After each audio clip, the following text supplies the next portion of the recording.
Robert Downey Jr. was known for his big movie roles and bright red carpet moments, but on this day, he was dressed in simple jeans and a plain t-shirt. He was sitting in the quiet corner of an exclusive airport lounge, waiting for his first-class flight to be announced. Most people in the lounge did not even realize it was him. He had no sunglasses on, no stylish hat, nothing that hinted at his usual Hollywood shine.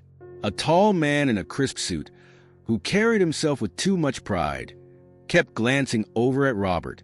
This man seemed annoyed that someone dressed so casually was in the same area as him. His name was John, and he wore an expensive watch that sparkled each time he moved his wrist. Every now and then, he scoffed and rolled his eyes, as if Robert was out of place. The lounge was extra fancy. There were soft leather seats and small tables with fancy snacks on silver trays. The lights were dim, creating a calm atmosphere to help people relax before their flights. Even so, you could feel the tension growing between Robert and John. Robert simply sat there, looking at his phone, not making any fuss. He seemed comfortable, enjoying a rare moment of peace. But John kept frowning, mumbling loud enough for Robert to hear. "Some people don't know how to dress for first class," John muttered, tapping his foot. He was hoping Robert would notice. Robert looked up from his phone and smiled politely, but he did not say anything. He did not want to cause a scene. Even though he was used to cameras and fans, he was trying to enjoy a quiet day. He had flown into Los Angeles for a short visit, and he just wanted to get on his flight without any big drama. Just then, a well-dressed lounge attendant walked by with a tray of fruit. John snapped his fingers at her and said, "I need water. Right now." She nodded, looking slightly upset at his rudeness, but kept a polite smile. Robert watched this with calm eyes. He noticed how the attendant's face changed, revealing the stress she felt at John's pushy behavior. It was hard to believe that John had so much anger about something as simple as how Robert was dressed. But there was more to it. John had a habit of looking down on people he thought were less important. To him, the lounge was meant only for folks who matched his idea of wealthy or successful. Seeing Robert in plain clothes made him assume Robert did not belong there. Robert, however, kept his head down and tried not to draw attention.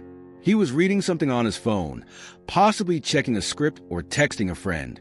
He occasionally sipped from his glass of iced tea, acting as if John's complaints were just background noise. But John would not stop. He made loud comments about people who sneak into places where they don't belong. He even complained that the lounge's policy must be too loose if just anyone could come in. Each remark was meant to bother Robert, yet Robert stayed calm, showing no frustration on his face. He knew this behavior all too well from his past experiences, though it still surprised him to see how some people judge others based on appearances. People around them started to notice the tension.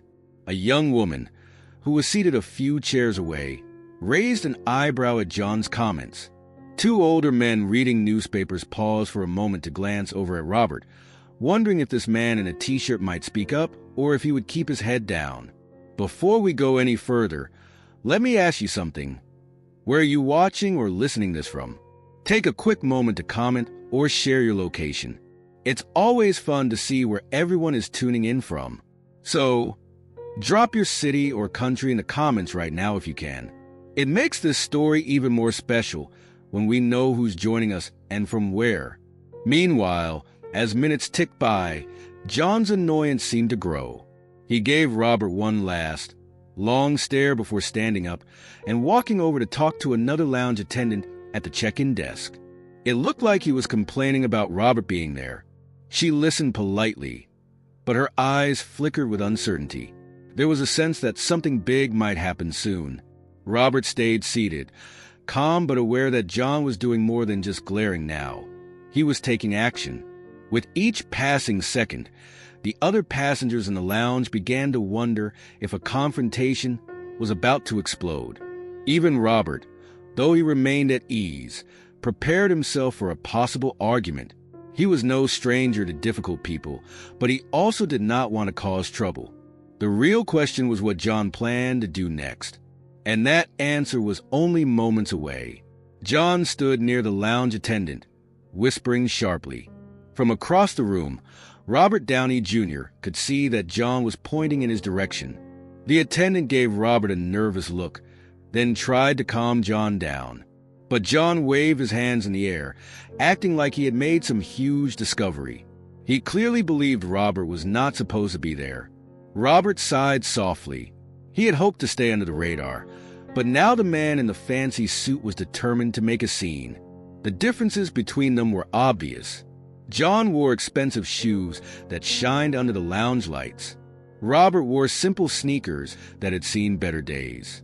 John's hair was styled neatly, probably with costly hair products, while Robert's hair was a bit messy. But the biggest difference was not in their clothes or hair, it was in their attitudes. Robert was known among his friends for being patient and down-to-earth. Even though he had traveled the world and had starred in famous movies, he did not like to brag about his success. He would rather people see him as just another person going about his day. John, on the other hand, wanted everyone to notice him. He craved attention and used his fancy watch, loud voice, and fancy words to show off. In the past, Robert had faced all kinds of challenges, both in his personal life and in Hollywood. These experiences taught him humility. He knew life could change in an instant, and respect was something you gave freely, not just to people who looked wealthy. Watching John fuss with the attendant reminded Robert of how easy it was for some folks to forget that simple kindness mattered. John stomped back toward his seat, shooting Robert an icy glare. A few people turned their heads away, pretending not to watch, but their curious glances showed they were fully aware of what was happening. Robert met John's stare with a calm expression. He did not want to fight. He just wanted to catch his first-class flight in peace. Suddenly, John spoke up so the entire lounge could hear. "Excuse me," he said loudly, looking right at Robert. "I've talked with the staff, and they are checking the list of approved guests. May I ask why you're here, dressed like that, in a place meant for first-class travelers?" Some people gasped at John's bold words. A couple stood up, pretending to go get another snack, but really they wanted to stand closer to see what would happen next. Robert put his phone down carefully and met John's gaze, speaking in a calm, even tone. "I'm waiting for my flight," Robert said, keeping his voice quiet and polite.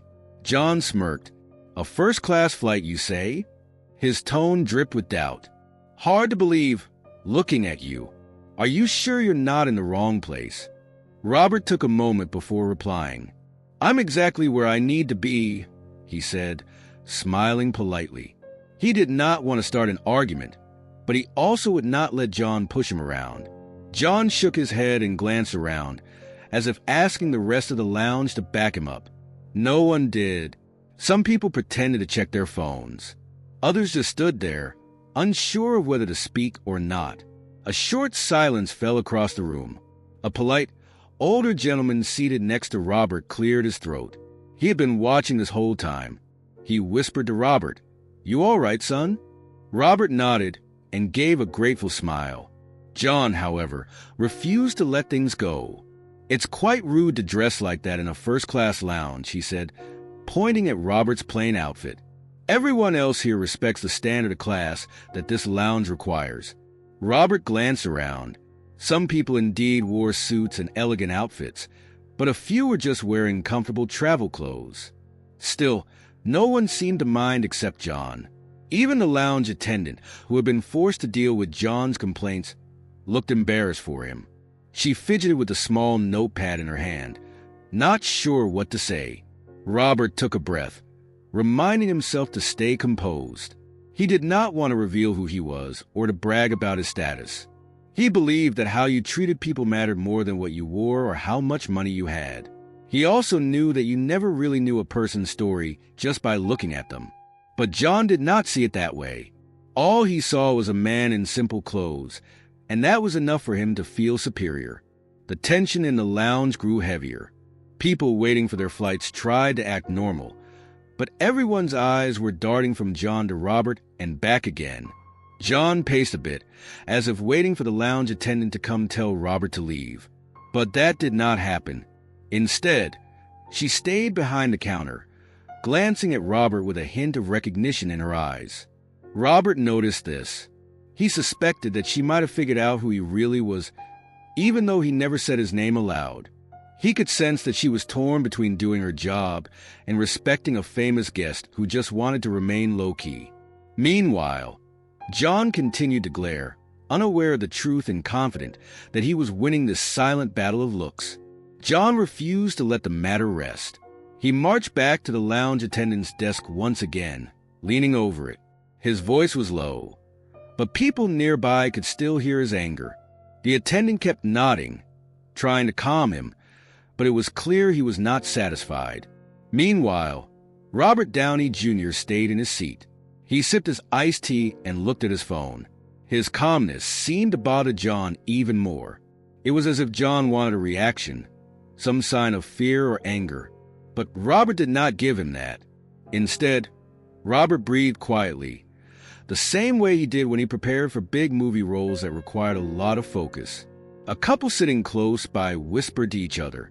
They recognized Robert, but did not want to blow his cover. They watched John grow more irritated by the second. Every so often, the couple would glance at Robert, sharing a knowing look, as if to say, "This is going to get interesting." Suddenly, John spun around and stormed back toward Robert. "Do you know what a first-class flight ticket costs?" he demanded, his voice echoing around the lounge. Some people winced, expecting Robert to snap back. Robert set his phone down gently and lifted his gaze to meet John's eyes. His voice was calm. "Yes, I do." He did not say more than that. His tone was polite, as if he was speaking to a neighbor. But John was not done. "Then you should act like it," he said, jabbing a finger in the air. "Look at your clothes. You sit there like you own the place, but you clearly don't belong.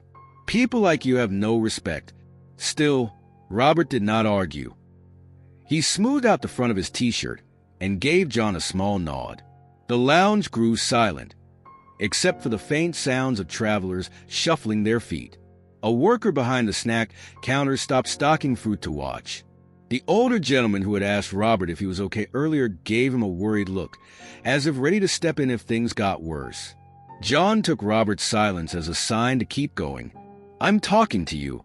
Aren't you even going to defend yourself?" Robert placed his hands on his knees, sat up straighter, and looked at John. "I don't need to defend myself," he said kindly. "I'm not doing anything wrong." This calm answer made John's face turn red. He seemed more unsettled than ever. He shot a glance around the lounge, hoping someone would join his side. But nobody did. Even those who had not recognized Robert could see John's behavior was out of line. The tension was like a thick blanket over everyone. A few people cleared their throats or shuffled in their seats, unsure how to help. The lounge attendant peeked over the desk, noticing that John was close to yelling. "Let's see your boarding pass," John said suddenly, folding his arms. "Prove you belong here." Robert paused for a moment, considering. "The staff has already checked my ticket," he said gently. He spoke in the same calm tone, as though he was explaining something simple to a child who was upset. John threw his arms up. "Fine, be difficult," he snapped. "But don't blame me if they kick you out in a few minutes." He turned sharply and stomped away, heading toward the large glass doors that led out of the lounge. It seemed he needed some air. Once John was out of sight, the people nearby relaxed a little, and the chatter in the lounge slowly returned. Robert felt a small wave of relief, but he also knew John would likely be back. He had not met many people this determined to pick a fight, but something told him that John was not finished. A flight announcement crackled over the speakers. "Attention! Passengers on Flight 1123 to New York. Please be prepared for boarding." A few people in the lounge stood up, gathering their things. But Robert stayed put. He had a different flight, and so did John. As the minutes passed, the lounge attendant approached Robert timidly. She looked around to make sure John was nowhere near. "Sir," she whispered, "I'm sorry about all of this. We checked your ticket when you first arrived, and everything is in order. If you need anything, Please let me know." Robert smiled in thanks. He understood that she was in a tricky spot, having to keep the peace while dealing with a very rude customer. "It's okay," he told her. "I appreciate your help." Her eyes darted around, and she lowered her voice even more. "I know who you are, Mr. Downey, but I understand you want to keep it quiet. Please let me know if he causes any more trouble." Then she straightened up and went back to her station. When John came back into the lounge, he walked past Robert without saying a word, though his glare spoke volumes. It was as if he still had a plan brewing in his head. The looks he gave Robert were filled with anger, but also confusion. Why wasn't this man in plain clothes getting upset or fighting back? Robert watched John from the corner of his eye. He felt tension building every time John paced around. Other travelers looked nervous. No one wanted a big showdown, but John's behavior was starting to make that seem likely. It felt like a fuse had been lit, and the spark was burning toward a moment where everything would burst into a full-blown confrontation. People often think that kindness and calmness are signs of weakness. Robert knew better. He had learned, through many ups and downs in his life, that the real power was in staying true to yourself when others tried to push your buttons. As John drummed his fingers on the back of a seat, glaring at Robert, it was clear that Robert's gentle approach was indeed unsettling him. John kept pacing around, glaring at Robert Downey Jr., as if trying to burn holes in him with his eyes. He tapped his shiny watch again and again, glancing at the staff, then at Robert, as though expecting someone to finally drag Robert away. But nobody did. A few people tried to mind their own business, but their curious gazes kept drifting toward the tense scene.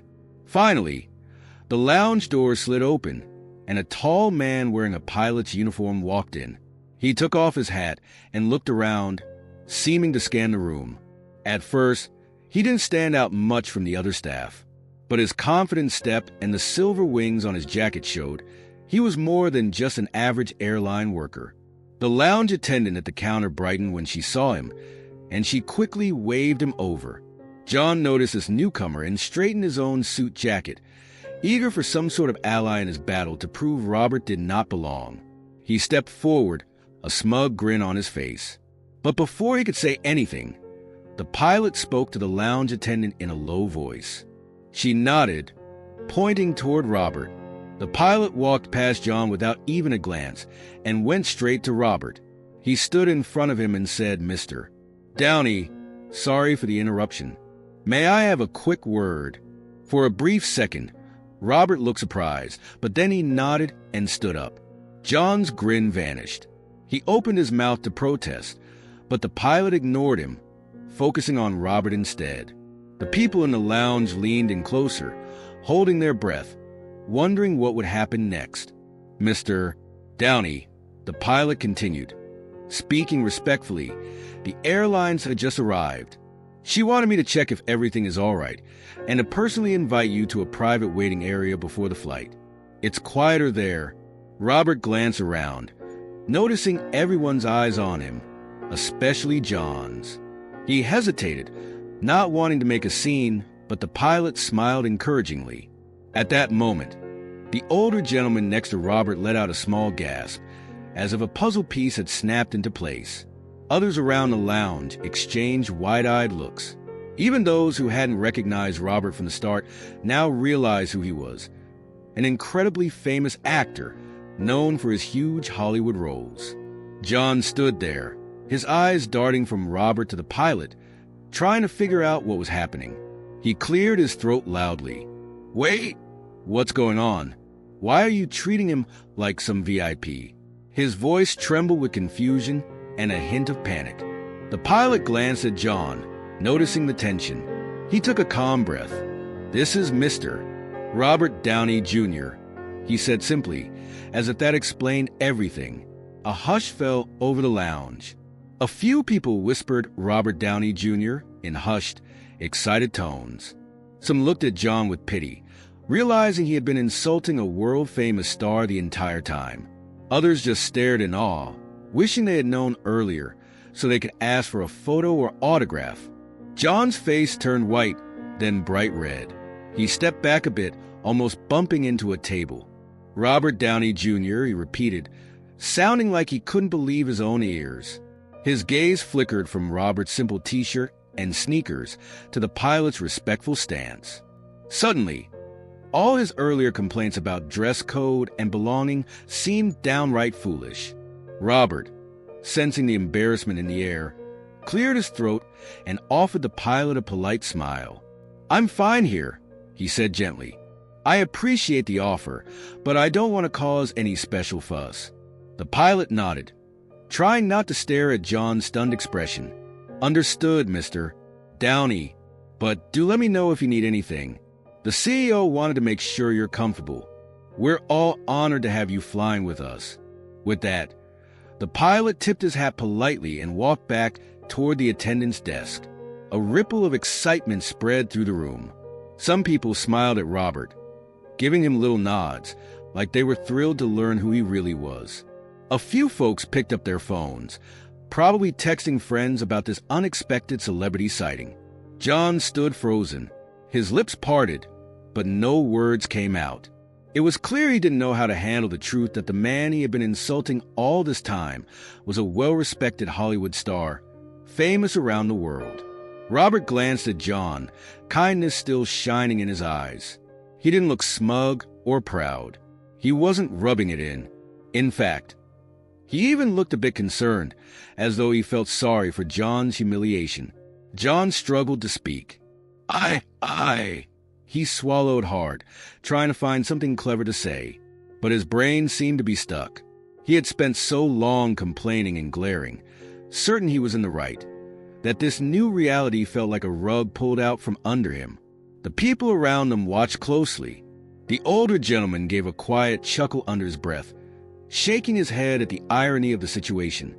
The lounge attendant who had recognized Robert earlier silently grabbed a glass of water and set it on the counter, perhaps ready for John if he needed a moment to calm down.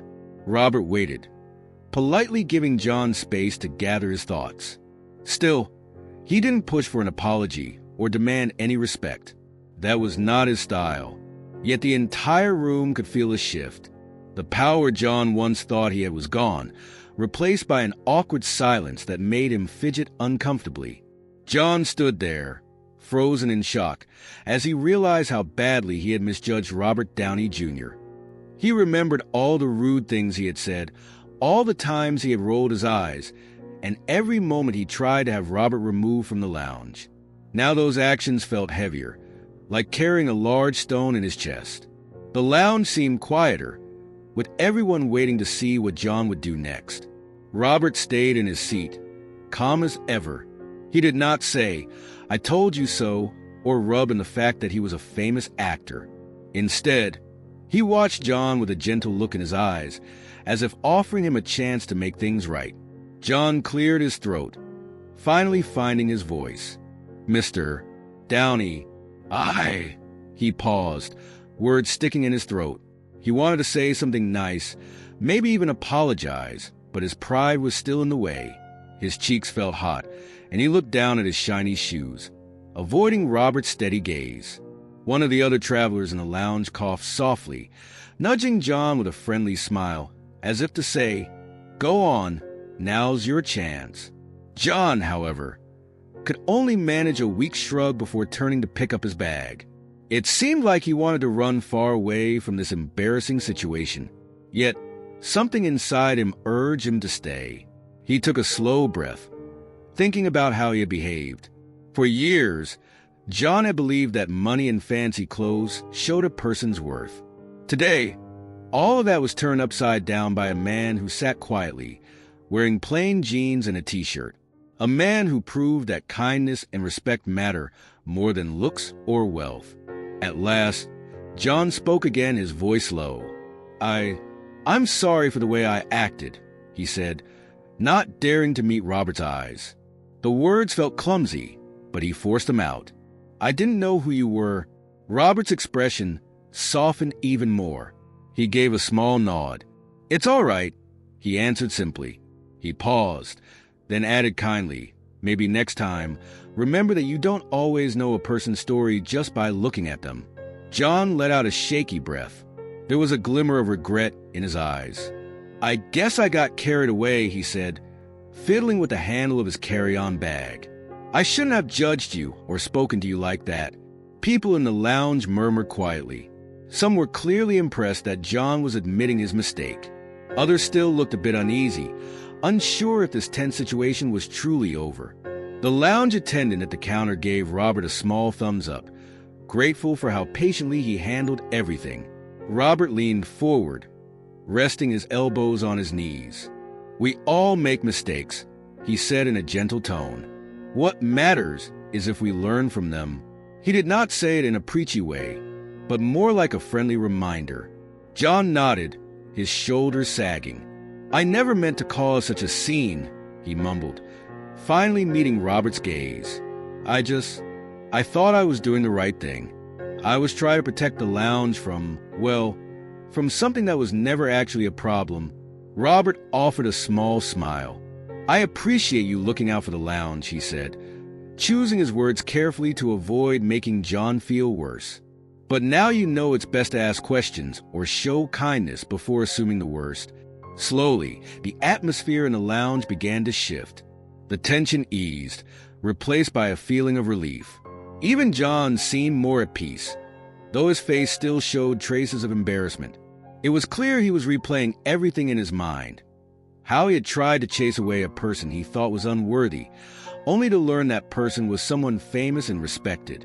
In the background, an announcement sounded over the airport speakers. Attention! Passengers of Flight 2255 to Chicago, we will begin boarding in 20 minutes. A few people in the lounge stood up to stretch, checking the time on their phones. But they didn't rush out. It was like they were all part of the same story now. A story of a man who let pride take over, only to find humility through an unexpected encounter. John cleared his throat again. His eyes flickered around, noticing for the first time how many people had been watching. He seemed a little ashamed, but also grateful that Robert had not used this chance to humiliate him in return. Instead, Robert had responded with kindness and wisdom, almost like a teacher guiding a student. I hope you have a good flight, John said, holding his bag tightly. The words were a bit awkward, but they came from a sincere place. Robert nodded. You too, he replied softly. He then glanced at the pilot, who was still by the attendant's desk, talking with a few staff members. They were all clearly aware of what had happened, but no one was making a fuss about it now. Across the lounge, a few people gave John encouraging smiles, as if to say, hey, at least you tried to make it right. Though the situation was far from perfect and some tension still lingered, it felt like a small step toward understanding. John stepped away, as if giving himself a moment to breathe.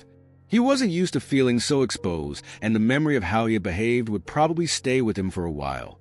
Meanwhile, Robert sat back in his seat, picking up his phone again. He didn't brag or scold. He simply allowed John the space to think about what he had learned. Still, under the surface, emotions were churning for both of them. John had said he was sorry, but he still seemed uneasy, like he was not fully sure how to handle this new perspective. Robert remained calm, but he could feel the curious stares of the lounge members, many of whom realized, perhaps for the first time, that real greatness often looks nothing like we expect. As the final boarding calls for their first-class flight drew closer, the lounge lights seemed a little softer and the air felt easier to breathe. John slowly moved back to his seat, still replaying his recent behavior in his mind. Nearby, Robert Downey Jr. gave a quiet nod to the couple who recognized him. They returned the gesture with a friendly wave. A group of flight attendants walked through, checking passenger lists. They looked at Robert with respect, but he offered them the same gentle smile he gave everyone else. He collected his phone and his carry-on bag, preparing for the boarding announcement. Around him, people were gathering their belongings, straightening jackets, and finishing their snacks. John glanced around, noticing how calm Robert seemed, even though he was a world-famous actor. For a moment, John remembered how he had acted when he believed Robert was just some nobody. A wave of guilt passed through him. Though he had already said sorry, he felt that simple words might not be enough to fix the rude way he had treated another human being. He stood up from his seat and walked over to Robert once more. His voice was steadier this time. "I really am sorry," he said. "I was so caught up in my own world that I forgot to treat people with basic respect." Robert looked at him, kindness in his eyes. "Thank you for saying that again," he answered softly. "I hope your flight goes well." A few heads turned, and a gentle hush spread over that corner of the lounge. John nodded, running a hand through his styled hair. He seemed relieved that Robert was not holding a grudge. For a moment, he opened his mouth as if to say something else, but then closed it. Maybe he realized there was no need to keep apologizing. He just needed to show he had learned something. When the final call for boarding echoed over the speakers, Robert headed toward the gate with the pilot and some staff members by his side. John trailed behind, now quieter and calmer. He no longer walked with the same proud strut. Instead, his steps seemed more thoughtful, as though each one reminded him of a lesson learned. At the gate, passengers lined up. Some recognized Robert and whispered excitedly. Others simply joined the line, eager to find their seats. The pilot welcomed Robert on board first, but Robert turned for a moment, looking back at John. Their eyes met, and Robert gave a small nod, as if sharing a silent message that things could start fresh from here on out. And now, a message to everyone watching or listening to this story. Think about how you treat people every day. Do you jump to conclusions based on what someone wears or how they speak? Or do you take a moment to offer kindness? This story reminds us that we never really know a person's story, and respect should not depend on appearance or status. Take a moment to reflect on how you can bring more patience and understanding into your own life. Start small. Maybe the next time you feel annoyed at someone who seems different from you, pause and remember this story. Think about what could happen if you choose kindness instead of judgment.